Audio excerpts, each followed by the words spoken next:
Hey, so I want to talk briefly and kind of continue our story looking at John.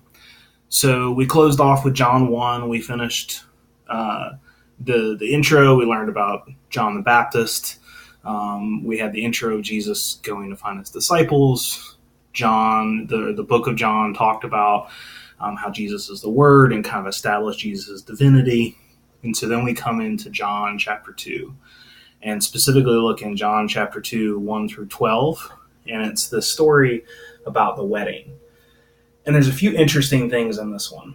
The first thing is it says on the third day they went to this wedding. They were invited and they went.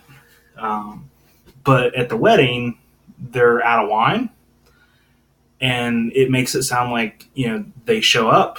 It's the first day of the wedding and they run out of wine, which doesn't make it doesn't catch us off guard much.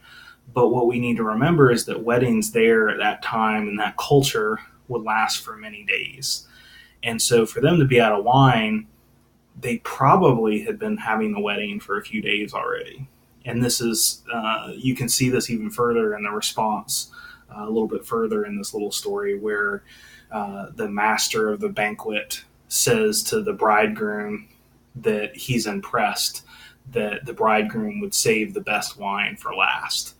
And if you're on day one of a party that lasts, maybe even a week, then you didn't save the wine till last. That's still part of the same day. So there's a little, right from the start, this story has this little discrepancy that's kind of hard to deal with. I read a lot of answers and reasons and things that people think that was happening there. And ultimately, and unfortunately, I'm left with the best I can think of is 3 days or on the third day, that little quote there is really just a literary device, and it's not literal. I don't know that for sure. I can't verify that, but that's what it looks like to me. Is that that's just a literary device. So I would encourage you to kind of ignore that part or think about how that connects it to the things that happened before or the things that are coming next, rather than actually thinking that this is day one and that's where they're at the wedding. Um, so anyway, the story goes Jesus is invited to a wedding. His disciples come. He's hanging out at the wedding, and suddenly his mom comes up, and his mom says, "Look, we're out of wine. This is a problem. I need you to help." And Jesus responds with this quote that's really easy to take sarcastic. And I admit that I'm predisposed to taking a lot of what Jesus says in a very sarcastic way. Um, where, it sounds like when you read the scripture, just our English version, it sounds like, "Woman, what are you telling me about this? You expect me to do something? It's not my time to take care of business. Why are you coming to me with this?" And you get this tone of like almost nastiness with his mom.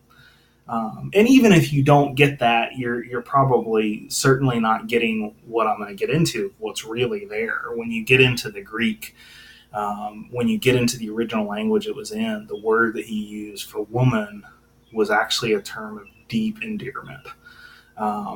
It was kind of like saying, "Woman, the only woman that matters to me, the only woman in this world. You are the woman." It was that kind of statement. And so when you take that tone in the context and you start to look at like, what was he probably saying? There's actually some people that believe that he's deferring to his mother here. And they would read it something more like this: "Oh, dear mom, mother, you know that you mean everything to me. And you know that it is not my plan to do these things right now. But because you're so dear to me, if that's what you want me to do, I'll do it." And if you read it that way, then her response makes a lot of sense, because her response is then to say to the servants, "Well, go and do everything he says." She is acting as if what he just said was agreement. And the way that we normally read it is it was kind of this sarcastic argument. And then we just assumed that she was kind of being bossy and sending the servants and figured that Jesus would just do it. But it may actually be that she did receive a very clear yes. It may be that Jesus said, if that's what you want me to do, I love you and I'll do it. That's not my plan, but I'll do it. And I think seeing it that way is really important. You don't have to. For the rest of what I'm going to talk about, you could disagree with that piece, and what I'm saying still has value. But I think that adds something to it when you read it that way. And it's rare for me to read Jesus's words as not sarcastic. So please know that I make the recommendation of reading that way slowly. I had to do a lot of reading and studying for me to come to the place where that didn't sound like, woman, who do you think you are? Because that's just how I naturally read it. So I think that, Jesus gives this really respectful deferment and says, Mom, I'll do it because I know it's important to you.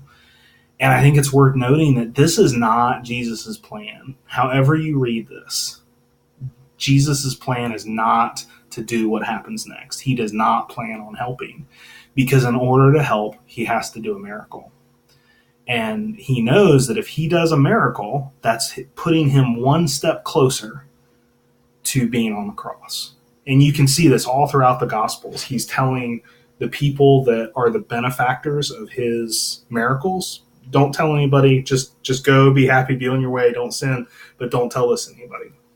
The reason he does this is because he is trying to get people to stop talking about it so that he can have more time with his disciples before he's not with them anymore, because he feels like he has a lot to pass on to them and he wants that time. But he knows that the more people see, the closer he gets to the cross. So I think that that's why he's avoiding it, but he agrees to do it anyway. So this is not his plan. He's not planning on doing it, but he says, all right, I'll do it. And he tells the servants, because his mom said to the servants, do whatever he says. And he says to the servants, I need you to go fill these jugs with water. And these are big jugs. These are, they're stone. They're not made out of pottery like most of the jars are at that time. They're made out of stone because they're a special cleansing jar. They're used for a cleansing ritual by the Pharisees. The other people used them too, but primarily the reason they were made that way was because of a tradition that was common at the time that the Pharisees did, as well as a lot of the common people. But the common people learned it, of course, from the Pharisees, of washing your hands before meals, washing your hands at other times. The water for that was kind of considered this sacred thing, so it would be held in these sacred jars. So he's telling them, go fill these things up. They're anywhere like the small ones that archaeologists have dug up are like 20 gallons, and I think I read that there are some up to like 60 gallons or something like that. So these are big jugs, so they didn't get filled up quickly, because in order to fill them up, they don't have faucets, right? So they've got to go down to the river, and they're taking their little jars. And so you've probably got a few different servants that are working on this, taking one jar at a time each, filling it up, coming back, filling these things up. Best case scenario, this took an hour. But I bet it actually took a lot longer, because an hour would mean they're pretty close to the water source, and they had quite a few servants working on it to fill 2 or 3 of these jars. So this is a process, and as you imagine, that might take some faith. I think another interesting thing about this is it's not just the faith in that, but also how they would have gathered that water would have been counter to how you would normally fill those jars up. And it could have made it muddy because they were doing it quickly. Might not have. It's a possibility. And that'll come up in a second as I'm talking about what happens next in the story. So Jesus tells them, once these things are full, he says, all right, I need you to go ahead and take some of what's in those jars and go give it to the master of the banquet. And I imagine at this point, and again, this is where my sarcastic stuff comes in, that if I'm one of those servants, I got a problem with this. I may do it because I'm a servant and I was told to do it, and so I may do it. But I'm thinking, I'm probably looking at this water that's maybe muddy, and maybe it's already wine. Maybe it looks like wine. Maybe it looks like muddy water. We don't know. We don't know when the transition happened. But in my head, I just imagine the scenario of carrying what looks like muddy water or what you think might be muddy water to the master of a house and expecting to get your flogging. Um, but it might not have happened that way again. It may be that the wine was already wine at that time, so they knew what they were bringing them. They may have even tried it. We don't know. But one way or another, they take it to the master of the banquet. The master of the banquet tries it. He's super impressed, and he calls the bridegroom over and he says, I just want you to know it's incredible. Most people will wait, and as people get drunk, again, we're probably days into this, so people have been drinking for a while. As people get drunk, they bring out the bad wine because it doesn't matter anymore, which was true of those parties. That was kind of the way that they did things, is they would bring out the nasty wine later because nobody cared anymore because they've been drunk for days. But he's impressed because he's saying, you've saved this stuff, and this is the best wine I've ever had. And then the scripture just kind of closes that story by saying that the disciples and the servants remembered it. Nobody ever pointed Jesus out and said, here's the guy that did it. So he was able to kind of keep this miracle under wraps to some extent. Now, servants at that time were the rumor makers. They were the ones that would pass stories from one person to the next. So while they may have kept it out of the public eye in the channels of the people who are prestigious, they certainly didn't keep it out of the eyes of the people, which I think is why crowds started to form really early for Jesus, because people were already talking and they were sharing the story. So that kind of comes to the end of our section here. And the big thing I want to point out, the piece that stands out to me, is that I just find that it is incredible that this is a wonderful story of how the divine is willing to change his plan for us, for a want, not just a need. We have this idea, this doctrine that has been taught in Christianity for a long time, that God does not change, and I don't know that I buy into that. I think he does. There's story after story in the scripture where someone advocates for something or asks for something and God is willing to change his mind. And I don't think he went into those conversations knowing that he was going to change his mind ahead of time. I think he responds to humanity. And I think it's sad that we've lost that, and that we don't treasure that the way that people have in the past, and that our faith has in the past, and Jewish people have. And we've done some damage to our faith by saying that God does not change. And the scriptures that people pull that from, I'm not saying that the scriptures don't say God does not change. Actually, as a matter of fact, you can look at my blog post that's attached to this at interpersonaltheology.com. And it talks about each of the scriptures that points out that God does not change. And there's an interesting pattern that every time that it says that kind of thing, it's actually just, it's bragging about how God is dependable, in the same way that I would say my sister has always been dependable. She has a servant's heart. She loves people. She's always been, she's been that way since I was a kid.